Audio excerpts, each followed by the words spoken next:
Boa noite, amada igreja. A graça e a paz do Senhor. E mais um culto, mais um domingo, estamos reunidos. Meus queridos irmãos, hoje eu gostaria de refletir com a igreja acerca do nosso chamado à santidade. Nós temos muitos chamados, temos falado sobre isso muitas vezes aqui na igreja, sobre o nosso chamado missionário, por exemplo, mas em especial sobre o nosso chamado à santidade. O tema dessa pregação é o cristão e a influência do mundo. É um sermão em que eu irei passear por diversos textos da Escritura, não vamos nos prender apenas a um texto, um pouco diferente do que geralmente eu estou acostumado, mas nós vamos analisar alguns textos que falam, especialmente de alguns homens das Escrituras, para nós analisarmos como esses homens lidaram com a pressão do mundo, com as tentações, com aquilo que o mundo os ofereceu. Alguns falharam, alguns resistiram. Nós vamos aprender a extrair isso, certo?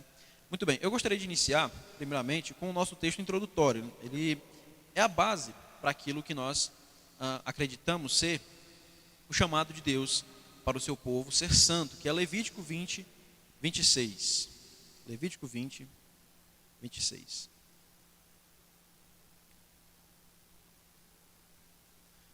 Pronto, Moisés, ele relata para nós a lei do Senhor, que diz que nós deveríamos ser santos, que vocês sejam santos, pois eu, o Senhor, sou santo. Separei-os de todos os outros povos para serem meus. Então, esse texto que nós bem conhecemos, meus irmãos, é o chamado, aqui especificamente de Israel, como povo de Deus, para serem pertencentes a Ele. Nós cantamos isso também, né? Hoje nós falamos, né, na música Te Agradeço, Deus, né, que nós não somos do mundo não, eu te pertenço, Deus, né? E de fato a Bíblia está repleta de textos que falam sobre isso, né? Pedro nos fala lá em 1 Pedro 2, que nós somos povo de propriedade exclusiva de Deus. E ser santo não é ser bom demais, ser santo não é ser perfeito, ser santo é ser separado. Esse é o significado de ser santo. Então quando Deus fala para o povo de Deus ser santo, como Ele é santo, é separado de todos os outros povos para serem dele. E nós geralmente vemos, por exemplo, nas Escrituras, em muitos textos até de Levítico mesmo, as leis cerimoniais, leis que os israelitas tinham que cumprir como uma forma de eles se separarem dos outros povos, de se distinguirem dos outros povos. Não só pelo comportamento moral, mas algumas coisas. Nós sabemos disso, nós conhecemos alguns textos do Antigo Testamento que falam, né, sobre leis alimentares, leis de roupas também, né, das festas, dos costumes e também da purificação deles, né? Então, essas leis, embora elas não proibissem algo que era necessariamente errado, por exemplo, que os israelitas não podem, né, comer a carne de porco, que eles não deveriam vestir roupas que tinham dois tipos de tecido, eles não poderiam cozinhar a carne no leite da sua mãe, eles não poderiam marcar o cabelo, né, tirar essa parte aqui do cabelo, no caso do homem. E por que todas essas coisas? Isso servia como uma maneira de separação cultural e religiosa. Como assim? Muitas dessas práticas, se não todas, na verdade, elas estavam associadas a rituais pagãos. Os outros povos vizinhos de Israel, os povos que habitavam especialmente ali na Terra Prometida, eles usavam essas práticas não como práticas comuns, mas como práticas culturais e religiosas. Estavam associadas à idolatria. Então, quando Deus fala para Israel para não fazer essas coisas, Deus está ordenando que eles não se misturem, que eles não absorvam esses costumes dos pagãos, que eles não absorvam e não se misturem com a idolatria. Embora a gente seja livre em Cristo dessas leis, nós sabemos disso também, o princípio por trás disso, ele permanece. E qual é o princípio? A separação do mundo. Nós sabemos que devemos evitar a aparência do mal. Nós devemos nos afastar daquilo que é pecaminoso, obviamente, e aquilo que parece ser pecaminoso também. Aquilo que pode nos conduzir ao pecado, né? Paulo falou sobre isso em 1 Tessalonicenses 5. Não vamos passar por esse texto, mas é importante nós, meus irmãos, desenvolvermos, primeiro, uma fé madura o suficiente para conseguir discernir aquilo que convém ou aquilo que não convém, e uma consciência cristã, acima de tudo, de que nós, como povo de Deus, chamados para ser separados, nós não devemos ser influenciados pelo mundo. O mundo não deve nos contaminar. As suas práticas não devem fazer-nos correr em direção ao mundo, né? Pelo contrário, nós devemos influenciar esse mundo, né? Nós sabemos também disso. João fala em 1 João 2, no versículo 15 a 17, ele nos diz para nós não amarmos este mundo, para não termos apego com este mundo, nem com o que nele há, nem com as suas práticas, com aquilo que o mundo concorda, ou seja, aquilo que o mundo acha normal, aquilo que o mundo trata como cultura. Nós sabemos que nenhuma cultura é totalmente neutra. As culturas, elas têm princípios também, né? E Paulo também nos alerta em Romanos 12, 2, para nós não nos conformarmos com o mundo. Pelo contrário, antes buscarmos a renovação da nossa mente. Então, a Bíblia, não só esses textos, mas tantos outros da Escritura, nos lembram de que nós temos que ter cuidado com o mundo lá fora, com a influência que ele pode ter sobre as nossas vidas, sobre as nossas práticas, a nós não buscarmos imitar, se parecer com o mundo, mesmo que aquilo em si não seja mal, mas que possa ter a aparência de mal, ou que possa nos levar a fazer o mal. Nós também não podemos, então, nos isolar, né? Jesus pediu isso, né, quando orou ao Pai, lá em João 17, 15 e 16. Né? Ele diz: Pai, não os tire deste mundo. Você pode pensar, se eu não posso me misturar com o mundo, então eu tenho que ficar isolado, eu não posso ter amigos que não sejam crentes, eu não posso me relacionar com os meus familiares que não são crentes, né? Eu tenho que evitar todo esse tipo de coisa. Não, você, na verdade, você não pode nem deve fazer isso, Jesus pediu isso, como eu falei, especialmente porque você tem uma missão, e a missão é influenciar essas pessoas. Você tem que ter as suas convicções bem claras, você não pode ser aquele cristão que vive isolado, né, os monges que vivem lá nos montes, para não se contaminarem. Não, nós temos que estar aqui para sermos influenciadores de pessoas.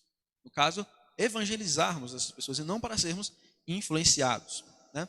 Então, eu sei que é difícil, mas então como nós podemos lidar com a pressão, como nós podemos lidar com a cultura ao nosso redor que tenta nos empurrar muitas vezes costumes, tentam nos colocar padrões que não estão de acordo com aquilo que nós acreditamos, né? E nós, para isso, precisamos ter convicção da nossa fé, nós precisamos ter uma vida de comunhão com o Senhor, precisamos entender o que Ele quer de nós, estarmos com a fé firme, com a nossa fé fortalecida e decidida, porque muitas das vezes algumas quedas de cristãos acontecem porque a fé estava fraca, e por causa da influência a fé estava fraca e acaba acontecendo o deslize. E também, é claro, tendo discernimento. O Espírito Santo nos confere discernimento para entendermos o que é o certo, o que é errado, e aquilo que convém ou não fazer.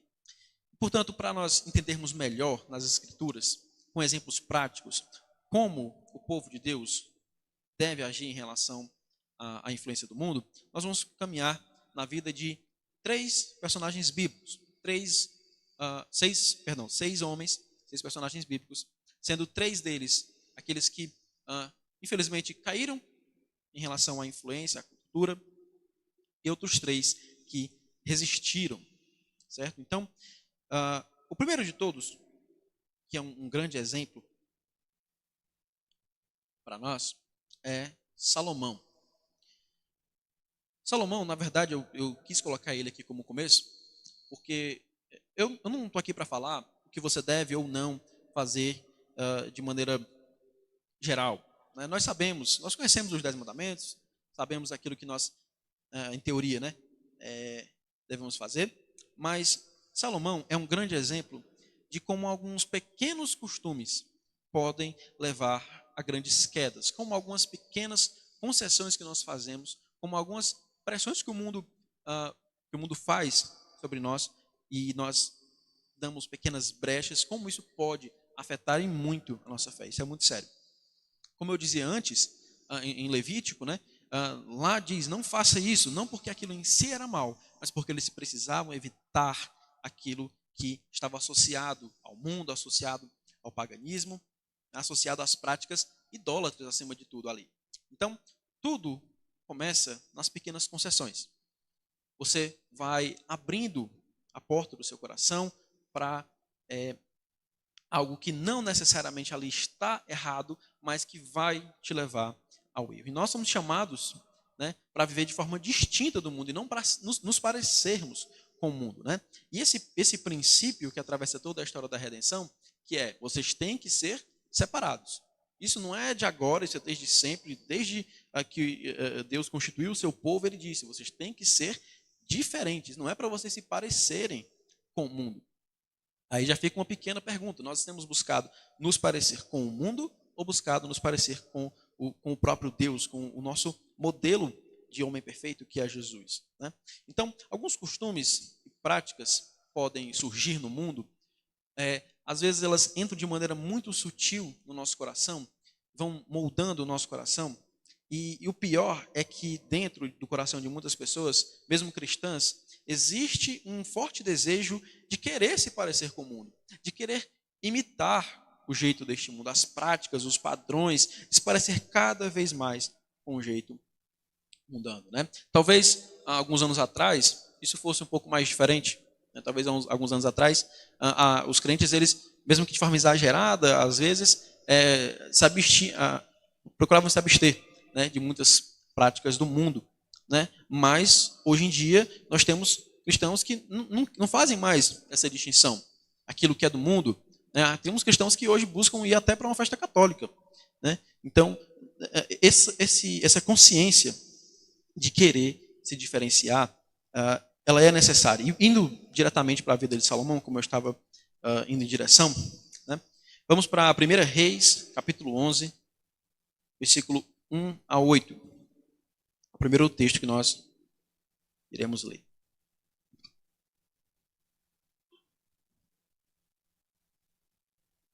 1 Reis, capítulo 11,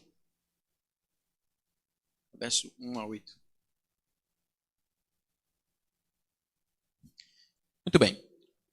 O rei Salomão amou muitas mulheres estrangeiras. Além da filha do faraó, ele se casou com mulheres de Moabe, de Amon, de Edom, de Sidom e também dos hititas. O Senhor havia instruído os israelitas claramente: não se casem com mulheres dessas nações, pois desviarão o seu coração para os deuses delas. E, no entanto, Salomão amou essas mulheres. No total, casou-se com 700 princesas e teve 300 concubinas. E elas desviaram o seu coração do Senhor. Quando Salomão era idoso, elas o induziram a adorar outros deuses, em vez de ser inteiramente fiel ao Senhor, seu Deus, como seu pai Davi tinha sido. Salomão adorou Astarote, a deusa dos Sidônios, e Moloque, o repulsivo deus dos Amonitas. Com isso, Salomão fez o que era mal aos olhos do Senhor. Recusou-se a seguir inteiramente o Senhor, como seu pai Davi tinha feito. No monte que fica a leste de Jerusalém, chegou a construir um lugar de culto para Camus, o repulsivo deus de Moabe, e outro para Moloque, o repulsivo deus dos Amonitas. Salomão construiu esses lugares de culto para que suas esposas estrangeiras queimassem incenso e oferecessem sacrifícios aos deuses delas. Só até aqui. Muito bem. Salomão é esse claro exemplo de como abrir essas pequenas concessões, de como imitar algumas práticas do mundo, podem nos, aos poucos, levar, né, a realmente, de fato, pecar e, até pior, né, desviar dos caminhos do Senhor. Pode ser começar a imitar o jeito de falar, o jeito de se vestir, os valores, a cultura, o linguajar, e, no fim, você pode estar abrindo concessões na sua fé, nos seus princípios, e exatamente isso que acontece com Salomão. O casamento político, o casamento por diplomacia, né, era muito comum no Antigo Oriente. Era muito comum que os antigos reis da região se casassem com muitas princesas, né, filhas de outros reis, a fim de fazer alianças políticas, a fim de que eles tenham mais poder, fazer alianças comerciais, ser um rei mais influente, às vezes até um aspecto militar também, né? E muitas das vezes, como no caso de Salomão, nem conhecer de fato a esposa, só casou para ter um acordo com outro reino, né? Porém, quando isso acontece, o rei ele ficava, obviamente, sujeito à influência né, e ao luxo também de outras culturas. E nós vemos isso claramente acontecendo na vida de Salomão, né? Uma dessas coisas inclui, obviamente, a religião. Salomão já tinha sido ordenado, Deus já tinha dito lá em Deuteronômio para todos os reis que não era para o rei nem acumular esposas demais, né? É um grande erro dele também, e nem se casar com uma pagã, não se casar com uma descrente, porque o julgo desigual. Portanto, Salomão, ele foi aos poucos deixando isso de lado. Não, mas todo mundo faz. Não, mas isso não vai me contaminar, é só um casamento político, eu não vou me envolver demais, eu sei o que eu estou fazendo. Uma mulher não vai me fazer desviar dos caminhos do Senhor, né? Uma mulher não vai me fazer fraquejar na fé. Deus me fez o homem mais sábio do mundo, e de fato, né, Deus deu toda a sabedoria do mundo para Salomão, né? Eu não vou perder a salvação por causa disso, né? Nós sabemos que não se perde salvação, mas em outras palavras, ele poderia pensar isso, né? E muitos de nós podemos pensar isso também, de que aquele pequeno problema, aquela pequena concessão, ela não é capaz de nos matar, né? Mas, povo de Deus, fazer pequenas aberturas, começar a limitando práticas do mundo, né, como Salomão foi fazendo. Não todo mundo faz, todo rei está fazendo, eu vou fazer também. Então, ele foi aos poucos imitando e no final ele terminou sacrificando os seus princípios. Aquilo que ele escreveu lá em Provérbios meio que previu, né, aquilo que de fato aconteceu quando ele disse que a soberba precede a queda. Salomão talvez se confiou demais na sua fé, na sua carne, acima de tudo. E isso não é novo, acontece até os dias de hoje, aconteceu com Salomão, com o homem mais sábio do Oriente. Que dirá então acontecer conosco? Que dirá então acontecer com crentes descuidados, que não têm uma vida de leitura, de oração, que não buscam a direção do Senhor? Quanto mais isso pode acontecer com todos, no geral. Então, o grande erro de Salomão foi aos poucos tolerar o que Deus estava abominando. Ele já tinha dito que não era para fazer. Mas quando Deus diz e você começa a insistir demais, o seu coração começa a ficar insensível. Ele poderia dizer, não, mas eu sei separar as coisas, não tem como isso acontecer. Talvez se um de nós pudesse voltar no passado, antes disso acontecer, Salomão, você vai ser rei e toma cuidado com esse negócio de casamento político. Não vai arrumar a esposa que é pagã, não, porque eu vim no futuro e você vai acabar sendo influenciado por elas, você vai acabar até mesmo negar o Senhor e construir um templo, construir um altar para esses deuses dessas suas esposas. Salomão ia negar até a morte. Salomão ia dizer, não, nunca que eu ia fazer isso.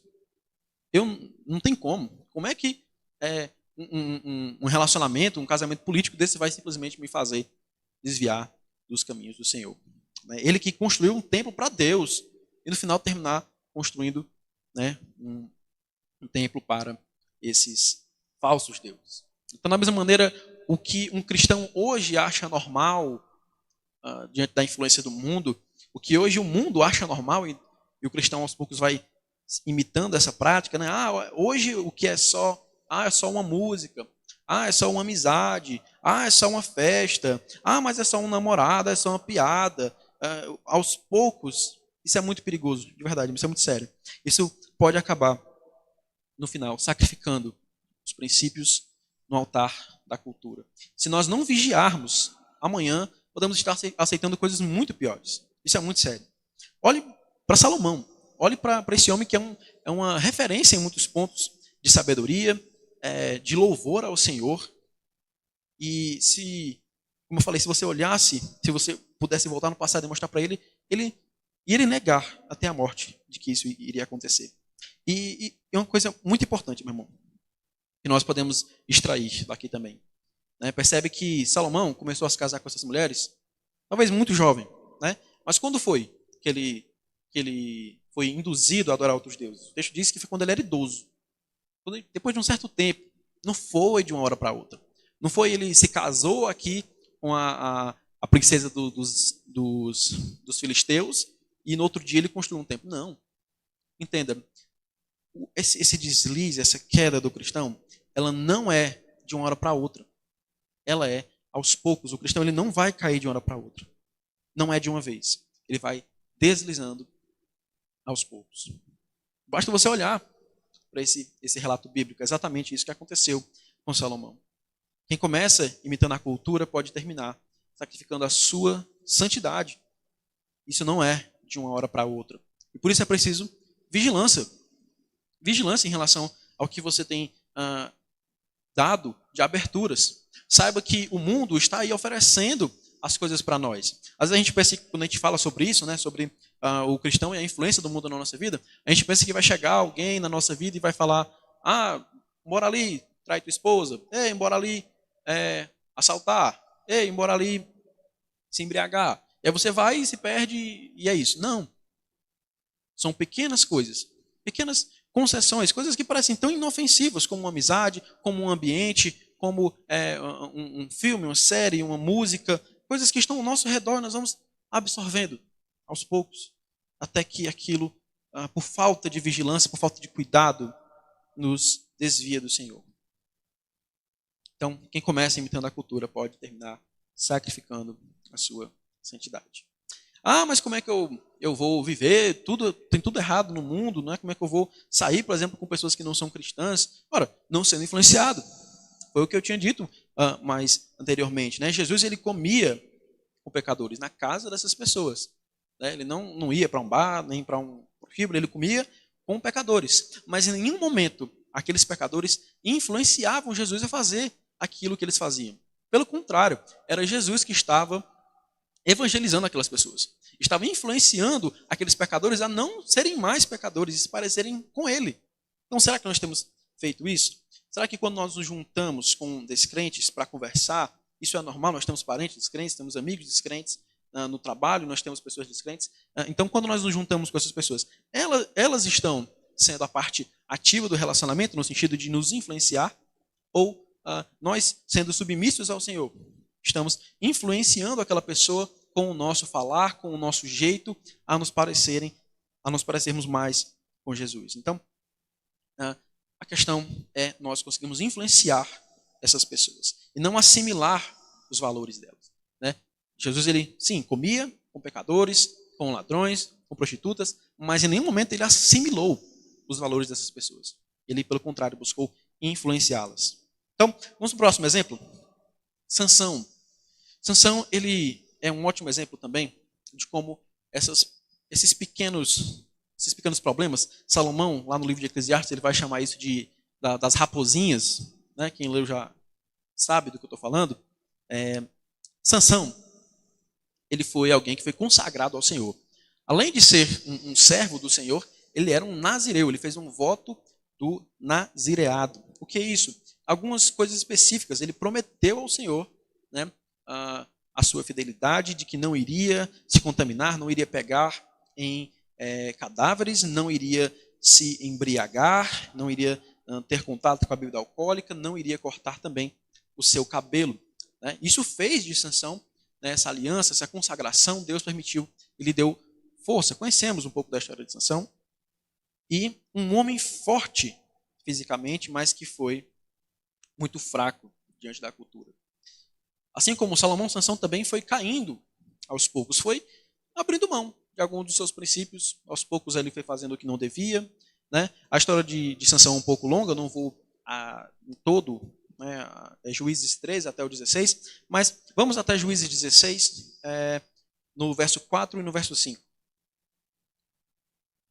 Juízes 16.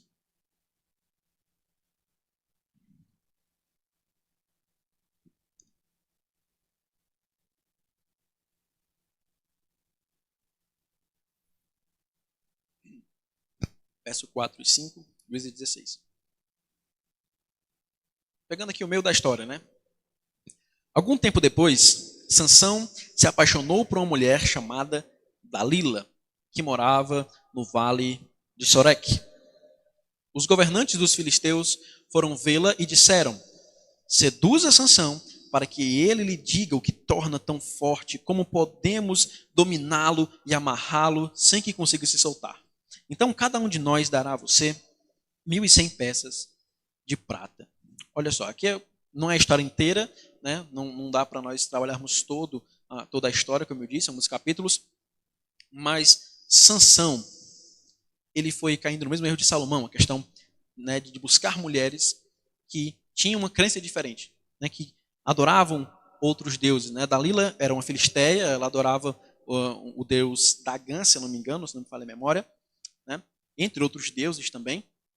Mas Sansão foi abrindo espaço para isso acontecer. Antes disso, Sansão já tinha se aproveitado desse benefício da força. Sansão era um cara que lutava, né, pelo Senhor, derrotava inimigos, e ele foi quebrando alguns desses princípios dos seus votos. Né? Sansão, depois de derrotar um leão, ele vê uma colmeia de abelhas no cadáver do leão, né, ali perto, e ele pega, né, no cadáver do leão, né, já quebrando esse voto, como se nada fosse acontecer. Ele fez isso conscientemente, brincando com o perigo. Da mesma maneira, ele também se embriaga de vinho.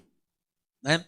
E então, ele foi brincando, foi flertando, se aproximando daquilo que ele não poderia fazer, se aproximando dos limites. No caso, ele até passou dos limites, né? Mas ele foi aos poucos, né, se aproximando desses limites. E tem muitos crentes que fazem isso. Né? Existe um limite, existe uma barreira entre o que eu posso fazer e o que eu não posso fazer. E ao invés de você se afastar do que você não pode fazer, você vai lá e fica o mais perto possível. Você, em vez de se afastar, você fica o mais na beira do limite possível.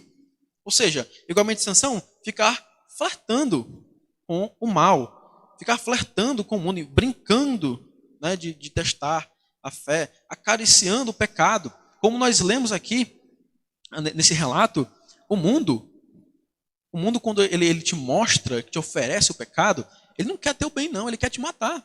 O mundo, ele quer te destruir, ele quer que você se desvie, ele não está nem aí se você é cristão ou não, ele vai te oferecer e quer que você caia mesmo, ele espera isso de você, que você caia. Né? E aí, acariciando o pecado, flertando com o pecado, é óbvio que vai acontecer. O próprio Salomão também fala sobre isso em Provérbios. Como é que a gente pode segurar brasas no colo e não se queimar? Né? Como é que a gente pode brincar com o pecado e, de fato, até que uma hora cai? Né? Claro, essa não é a história inteira de Sansão. Sabemos que, graças à misericórdia do Senhor, ele foi restaurado. Né? Aliás, ele se arrependeu. Né? Deus lhe deu a sua última vitória.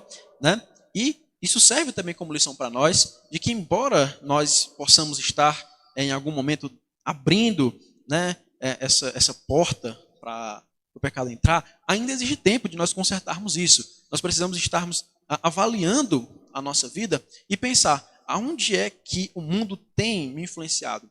Será que eu estou fazendo isso simplesmente porque eu quero agradar as pessoas do mundo ou porque eu quero agradar o Senhor? Né? E, de fato, isso abrir essa porta, escancarar a porta do nosso coração para o mundo, para as influências da cultura, isso não é lutar. A Bíblia nos ensina a lutar contra o pecado. Sansão era um guerreiro, mas ele não conseguiu lutar contra o pecado. Ele não foi forte o suficiente para odiar o pecado. Pecado é para a gente odiar, é para a gente lutar, se afastar, não é para ficar perto. Não é para ficar brincando de testar o limite da gente, até onde eu consigo aguentar, até onde eu consigo resistir à tentação. Ah, mas eu sou crente há muito tempo, eu não dou esses moles, né? Minha família toda é crente. Ah, então tá bom, super crente. Pois vamos para mais um exemplo, o último exemplo de como essas coisas elas podem, de fato, trazer um cristão à queda. Não sei se você já ouviu falar de Demas. Demas é esse terceiro e último personagem da parte referido às quedas. Ele é citado apenas 2 vezes nas Escrituras. Vamos para a primeira citação, que é Colossenses 4,14. Colossenses 4,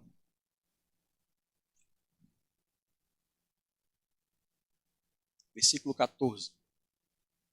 Paulo cita Demas como um colaborador do seu evangelho. Olha só o que diz. Ele o coloca junto, inclusive, de Lucas. Né? Lucas diz assim, verso 14, o médico amado lhes envia saudações, assim como Demas. Aqui Paulo está escrevendo a carta aos Colossenses e fala das saudações. Né? Lucas e também Demas estão enviando saudações. Né? E para eles estarem parte fazendo parte dessa carta de Paulo, é porque eles eram colaboradores de Paulo. Eles estavam presentes, né, na vida de Paulo e também provavelmente na vida da igreja de Colossos. Então a gente presume, pelo pouco que a gente viu aqui, porque não é todo mundo que tem o seu nome escrito aqui na Bíblia, não é todo mundo que tem o seu nome escrito em uma carta de Paulo, não é todo mundo que tem o seu nome escrito nessa parte de recomendações, né, como alguém importante para a igreja, né, alguém que sauda a igreja. Então esse cara, Demas, era um cara que era um homem que talvez se alimentava das melhores pregações do apóstolo Paulo, era alguém presente na igreja, muito provavelmente para ter sido citado aqui, não era alguém que estava só visitando a igreja ou que só assistia os cultos, não, era um cara ativo, era um homem ativo, um cristão ativo. Porém, esse é só o primeiro relato de Demas nas Escrituras. Depois, lá mais para frente, quando Paulo escreve a Timóteo, em 2 Timóteo 4, ele cita Demas de uma maneira muito triste. Versículo 9. De 2 Timóteo 4, verso 9 e 10. Paulo, dizendo a Timóteo, diz assim: por favor, venha assim que puder. Demas me abandonou, pois amou as coisas desta vida e foi para a Tessalônica. Crescente foi para a Galácia e Tito para a Dalmácia. Focando aqui nessa questão de Demas, né? Então, olha só como ele descreve Demas. Não é que Demas abandonou Paulo somente. Ele abandonou o Senhor. Ele não é que ele simplesmente foi para outro lugar, né? Mas a maneira como ele descreve: Demas me abandonou, pois ama as coisas desta vida. Outras versões vão dizer porque Demas amou este presente século, Demas amou este mundo, porque ele teve mais apego, mais apreço às coisas deste mundo. Então não é porque você é alguém que está presente, está firme, não é que você, como o próprio Paulo alerta, né, para nós estarmos vigilantes, nós estarmos atentos, né, à nossa vida. E Demas foi um exemplo de alguém que cedeu a esse grande perigo de amar este mundo, de amar este presente século. O que tem lá fora, no mundo, que tem nos feito amar mais lá fora do que o Senhor? O que tem amado, o que nós temos mais amado lá fora que tem nos afastado de Deus? Porque, de fato, se você ama o mundo, você não consegue amar o Senhor. Não dá para fazer os dois ao mesmo tempo. Não dá para você conseguir ter apreço, admiração por as coisas lá de fora e conseguir amar o Senhor. Esse amor que ele está falando aqui, esse apego, é o mesmo lá de Tiago 4,4. Já a gente vai para lá. Mas esse amor no sentido de ser leal a este mundo, de ter apego mesmo, de ter um compromisso com este mundo, de buscar agradar esse mundo, de ter a sua alegria e a sua esperança nesse mundo. E de fato, se você ama o mundo, você é inimigo de Deus. Não sou eu que estou dizendo isso, é Tiago. Nós caminhamos pela história de 3 homens que não conseguiram resistir às pressões desse mundo, amaram este mundo, mesmo que seja por um momento, foram influenciados aos poucos, e agora eu quero demonstrar como 3 homens de Deus conseguiram resistir a isso. E um deles é Tiago. Não em si a vida de Tiago, mas essa passagem reflete algo muito importante sobre ele. Tiago 4,4. Ele escreve a uma igreja o seguinte, no 4º capítulo da sua carta, no verso 4. Ele vai dizer o seguinte: adúlteros ou infiéis, depende da sua versão, não percebem que a amizade com o mundo os torna inimigos de Deus? Repito, se desejam ser amigos do mundo, tornam-se inimigos de Deus. Ele fala isso 2 vezes, porque ele tem muita convicção do que ele está falando. Ele não está brincando. Ele tem uma convicção muito clara dos princípios do que é o certo e o que é errado. E ele tem discernimento apurado para dizer aquilo que convém ou não fazer. E ele prefere dizer, né, justamente para como ele se refere, né, adúlteros, infiéis. Você que tem vivido uma vida de quem ama o mundo, de quem tem amizade com o mundo e tenta ter uma amizade com Deus, né, você tem um compromisso com o Senhor. Você é a noiva de Cristo, você faz parte da igreja, mas você tem uma amizade com o mundo. Tiago chama isso de infidelidade, de adultério. Ele não está falando de pessoas que não conhecem o Senhor, mas de pessoas que têm um compromisso com Deus, que são crentes professos, que falam que são crentes, mas que nutrem uma admiração, uma afeição por este mundo. Essa amizade com o mundo, entenda bem, não é aquela amizade inocente, aquela amizade casual, né? Você ser amigo de um descrente. Não é sobre isso que ele está falando. Ele está falando sobre um apego emocional forte, você ter uma aliança, um compromisso com esse mundo. Você realmente amar esse mundo. Então, ser fiel a esse mundo é trocar de lado nessa luta espiritual. Você é inimigo de Deus se você faz isso.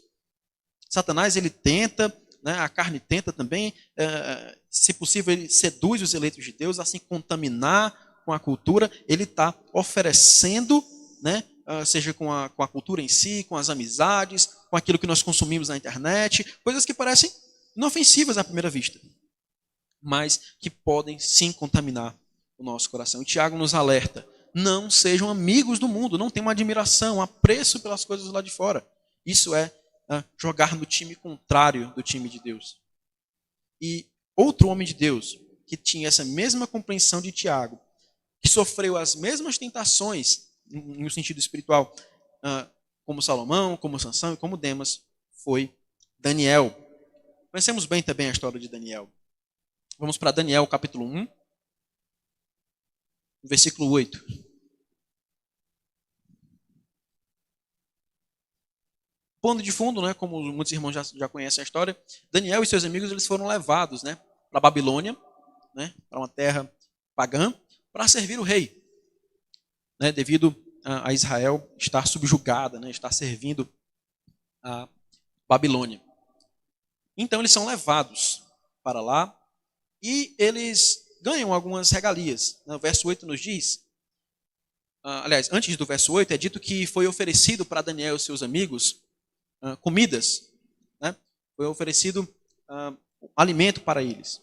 Porém, verso 8, Daniel, porém, decidiu não se contaminar com a comida e o vinho que o rei lhes tinha dado. E pediu permissão ao chefe dos oficiais para não comer esses alimentos a fim de não se contaminar. Olha a palavra que a Bíblia usa, se contaminar. O que tinha de mais nesses alimentos, nesse vinho? Primeiro de tudo, Daniel, sendo judeu, é bem provável que uma dessas coisas aqui, e volta lá para Levítico, né, eram comidas impuras. A carne de algum animal que não era puro. Mas mais ainda, o mais provável possível, até porque ele disse o vinho também, né, é que essas carnes e o vinho eram carnes sacrificadas aos ídolos. Eram oferecidas como sacrifício para os ídolos, para os deuses falsos que eles adoravam. E por isso Daniel escolhe não se contaminar. Mas todo mundo faz isso. Mas é da nossa cultura, não é nada demais. Daniel diz, não, eu não como isso aqui. Me dê outra coisa. Eu não quero me contaminar. Ele teve uma postura muito firme. E o mundo ele é de uma maneira tão astuta. Sabe qual foi a primeira coisa que fizeram com Daniel e seus amigos quando eles chegaram na Babilônia? Né? Daniel, Ananias, Misael e Azarias. Esses eram seus nomes. Todos esses nomes, eles fazem referências a alguma coisa, né, relacionada ao Senhor. Daniel, por exemplo, né, Deus é meu juiz. Os outros, né, representam Deus é gracioso. O Senhor é meu ajudador. Ou quem é como o Senhor. Esses nomes tinham esses significados. E aí, quando eles chegam na Babilônia, o que o rei manda fazer? Não. Troca o nome deles aí. Tá, bota como aí? Por exemplo, o nome de Daniel vira Beltesezar. Beltesezar significa Bel proteja o rei. Bel era um ídolo, um deus. Né? E a mesma coisa é feita também com os outros amigos de Daniel. Então, de maneira inocente, vamos só mudar aqui, não esquece esse negócio de Deus aí do Senhor, vamos botar um Deus aqui da nossa região, né, no nome de vocês, de maneira bem sutil. Mas Daniel, ele tinha uma convicção muito clara, eu não vou me contaminar. Eu não vou ceder àquela cultura. Tudo inclinava para isso. O mundo está ofertando aquilo, está oferecendo aquilo para eles. Mas, especialmente Daniel aqui, que é o personagem principal, sabiam que hoje eles poderiam começar aceitando essas coisas e no final, está lá, adorando o mesmo Deus que eles. Foi assim que Salomão começou. Foi assim que Salomão fez, aceitando algumas pequenas coisas e quando foi ver, adorou. E se prostrou e fez um altar. Então Daniel era muito consciente disso. Não porque aquilo em si poderia fazer mal para ele, mas porque, acima de tudo, ele sabia que se ele se rendesse aos padrões desse mundo, se ele buscasse imitar a cultura daquele mundo, no final, ele poderia ser influenciado. Ele está abrindo uma pequena concessão e tudo começa assim como nós estamos vendo desde o começo. Então amanhã ele poderia estar sacrificando os seus princípios. Daniel, em seu coração, ele guardou, né, o seu coração das pressões sociais. Ele guardou o seu coração até mesmo de um aspecto político, porque é o próprio rei que está mandando. Mas Daniel disse, eu vou agradar ao Senhor, eu não vou agradar homens, não importa se você é rei, nem que seja o rei, eu não vou, né, me conformar com este mundo. Né, pegando a referência de Paulo. Então ele permaneceu fiel, ele mostrou confiança no Senhor acima de tudo, que não precisaria, para permanecer vivo, para se alimentar, para estar bem, para ser aceito lá, ele estava em outro lugar que não era dele. Ele não precisava disso. Não precisava se misturar para ser aceito. Ele não precisava se misturar para estar bem. Daniel, ele guardou o seu coração de ser contaminado. E o que é que nós temos feito na caminhada da fé para não sermos contaminados, para não sermos influenciados? Existe de fato algum esforço para isso? Ou tudo que o mundo nos oferece, a gente aceita como se não tivesse nenhum problema? Como se tudo fosse neutro, como se tudo fosse normal. Tudo é cultura. O que é que o mundo tenta nos impor que a gente só aceita? Muitas igrejas tentam esse negócio de ser inclusivo, né? O amor, né? Vamos ser menos religioso, menos extremista, né? Mas, indo agora para o final, tanto o Tiago, como o Daniel, e também Davi, que é o nosso último exemplo, eram homens que sabiam que acima de qualquer lei moral, acima de qualquer regra externa, o mais importante de tudo não era só obedecer, era ter um coração transformado por Deus. Não era o suficiente simplesmente chegar e falar, não faça isso. Eu estou proibindo você de fazer isso. Não é o suficiente proibir você de fazer o que é errado. E muito menos não é o suficiente conseguir te afastar daquilo que é errado, de se aproximar do mal. Por mais que eu diga, irmão, se afaste do mal, olha essas pequenas concessões, olha essas amizades, olha essas coisas que você vê no seu celular, cuidado com o que você ouve, cuidado com o que você vê, cuidado com aquilo que você faz quando ninguém está vendo. Porque essas coisas, no final, elas não vão te fazer de fato crer no Evangelho. Essas coisas, tudo isso que eu falei até aqui, até agora, ela é em vão se você não crê no Evangelho. Todas essas coisas que eu falei até aqui, todas essas proibições, esses aconselhamentos para vigiar, para ter cuidado com as pequenas concessões, tudo isso é em vão se o seu coração não for tratado pelo Senhor. A palavra do Senhor nos diz que é do coração que procedem todos os maus desígnios. É daqui de dentro, não é de fora, que nós somos influenciados. Satanás, o mundo, ele vai influenciar, vai tentar influenciar, vai oferecer, mas é aqui dentro de nós que nós escolhemos fazer o que fazemos. É dentro de nós que nós pecamos. Como eu disse, o mundo trabalha de fora para dentro, mas o pecado ele age de dentro para fora. Certo? E Davi, por que eu escolhi Davi? Davi, ele não resistiu. Davi, ele caiu. Nós recentemente até lemos sobre essa passagem. Davi, ele pecou ao adulterar, cobiçou, ele primeiro viu, ele desejou, ele não fugiu, ele foi atrás de Batseba, a viu tomando banho, chamou, consumaram, quando soube que ela era casada, mandou matar o marido. Depois que o Senhor o repreendeu, nós temos esse relato tão bonito, que é o Salmo 51. Davi, em lágrimas, depois de pecar contra o Senhor, de adulterar, de cometer homicídio, ele derrama suas lágrimas, Salmo 51. Mas um dos versículos em especial me chama a atenção. Ele pede perdão, mas em nenhum momento ele diz assim, Deus, me afaste de Batseba. Deus, me faz vencer esse pecado aí, me afaste do mal. Deus, me faz ficar longe daquilo que te agrada. Não. Em nenhum momento ele disse isso. Salmo 51, verso 10. O que ele diz? Deus, cria em mim, ó Deus, um coração puro. Renova dentro de mim um espírito firme. Talvez, assim como Davi, você se encontrou nessa situação de pecado, nessa situação de clamor diante do Senhor, reconhece o seu erro, vai até o Senhor, né, por causa do seu pecado, e depois acaba caindo no mesmo erro de novo, aí vai, pede perdão de novo, aí cai, pede de novo e isso se torna um ciclo que te destrói. E muitas vezes isso se deve ao fato de que a vitória sobre o mundo, a vitória sobre o pecado, ela começa de dentro para fora. Ela começa daqui. Ela começa da renovação da mente, da renovação do coração. E não simplesmente botar na cabeça eu tenho que parar de fazer. Eu tenho que parar de falar a palavra. Eu tenho que parar de assistir essas coisas. Eu tenho que parar de ir na festa. Porque a questão não é você ir para aquele lugar, fazer aquilo ou isso. A questão é o desejo dentro do seu coração que o faz querer. Nosso coração ele deseja muita coisa podre. Mas o que Davi pede é um novo coração, um coração puro.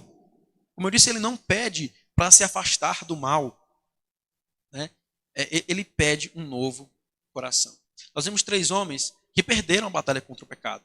Mas nós estamos vendo também 3 homens que venceram essa influência do mundo, a influência da cultura. E a diferença entre cair e resistir não é a força de vontade.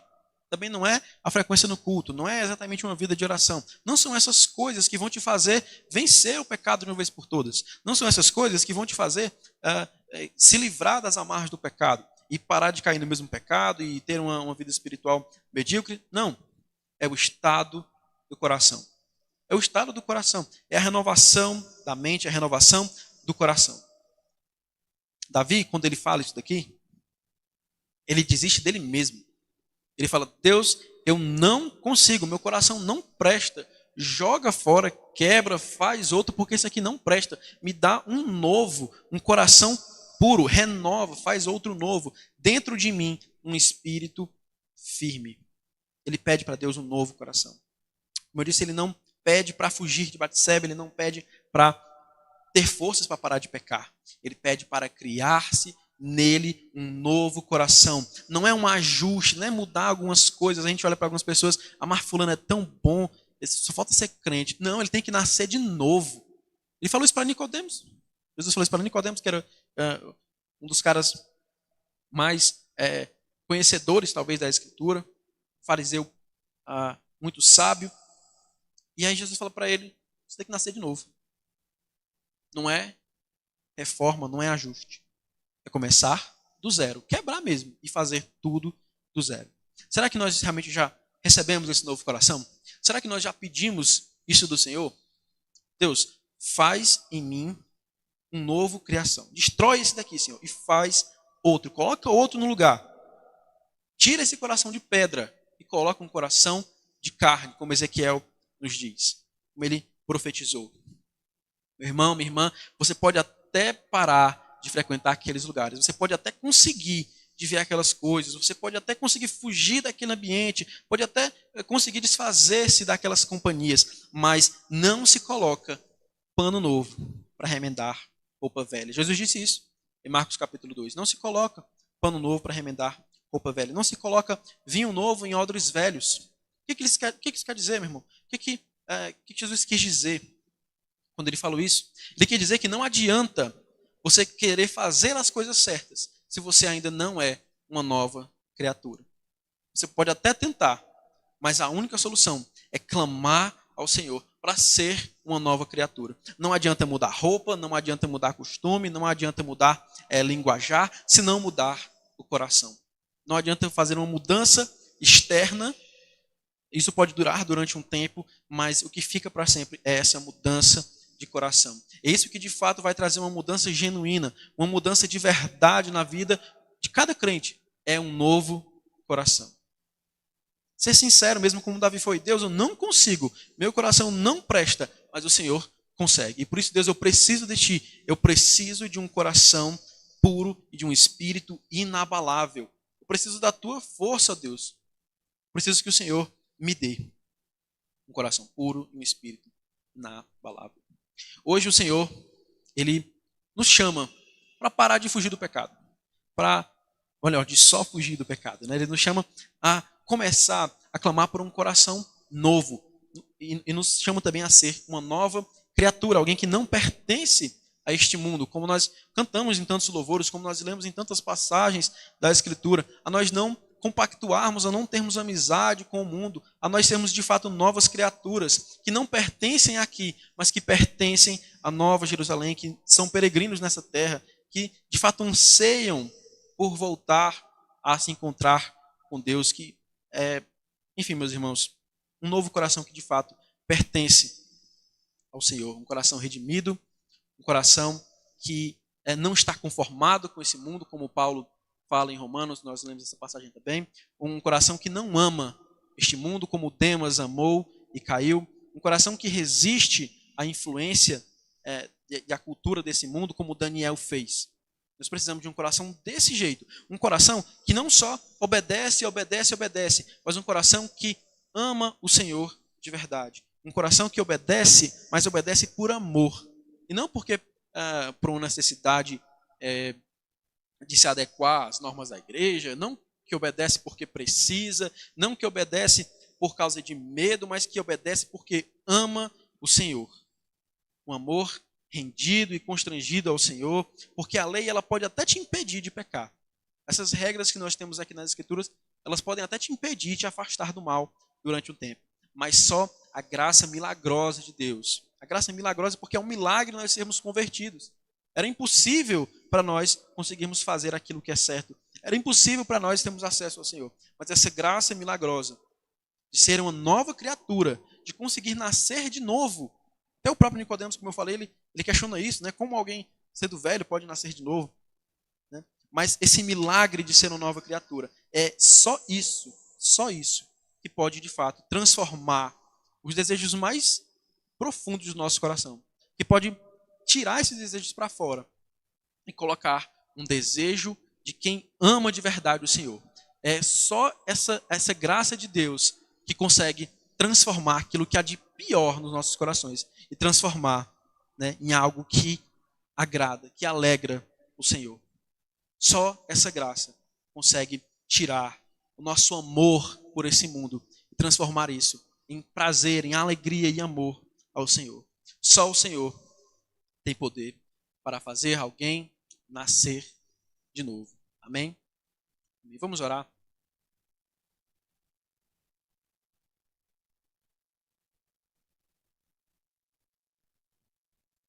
Querido Deus, Senhor nosso. Deus, nós aprendemos, Senhor, na Tua palavra, o quão importante, Deus, é nós buscarmos estarmos alinhados a Ti.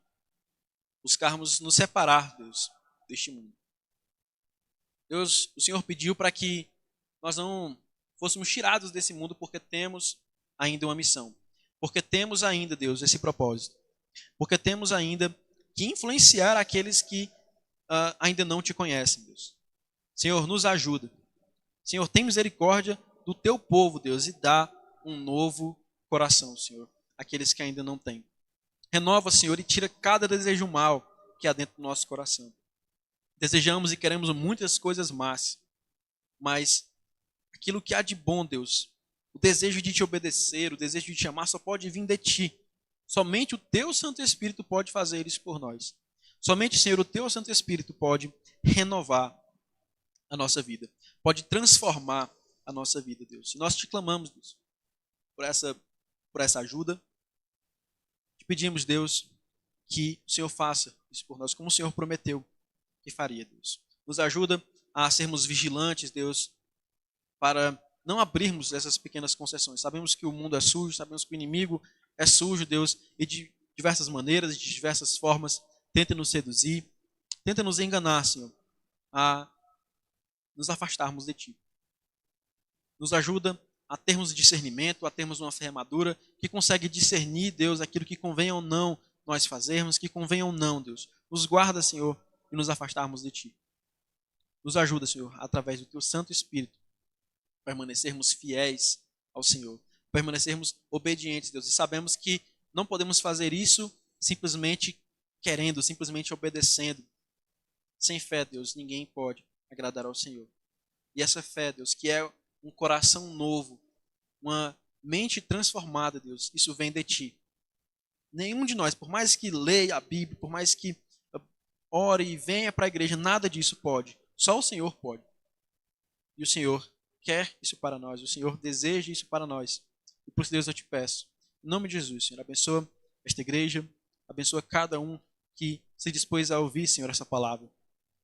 Que o Senhor possa renovar a nossa mente e dar um novo coração a todos nós que precisamos, Deus, tão grandemente de Ti. Assim eu te peço, Pai, em nome de Jesus. Amém.